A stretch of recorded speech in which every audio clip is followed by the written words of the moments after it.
The alarm on Maria's phone blared at 5:30 a.m., but the sound barely registered. She was already awake, staring blankly at the peeling wallpaper of her tiny apartment in Cleveland. Her stomach had been a constant reminder that the SNAP benefits she relied on were now hanging by a thread. The Supreme Court had just kept the program in limbo, and nobody knew exactly what would happen next. Maria wasn't alone. Millions of Americans, from single parents to elderly seniors, felt the same anxiety gnawing at them. Maria was a mother of two. Her youngest, Leo, was 6, and he had an uncanny ability to smile even when life seemed cruel. But Maria couldn't smile anymore. The supermarket down the street had raised prices, and her benefits, if they came at all, would only stretch so far.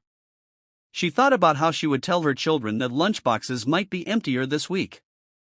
Her hands shook as she brewed the cheapest coffee she could afford, trying to summon the courage to face another day in a world that seemed increasingly unforgiving. Meanwhile, across the country in Des Moines, Iowa, John, a retired veteran, faced a different struggle. His SNAP benefits had been his lifeline since his fixed pension couldn't cover rising medical bills. When the Supreme Court announced the limbo, John felt a cold panic he hadn't experienced even on the battlefield. He spent hours on hold with the local SNAP office, only to be met with automated messages and confusion.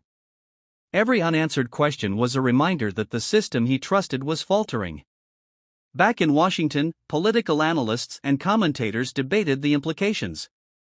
One voice that cut through the noise was Kennedy, a former Supreme Court clerk turned public advocate. On live television, Kennedy spoke with calm authority. Most people have no idea what happens next.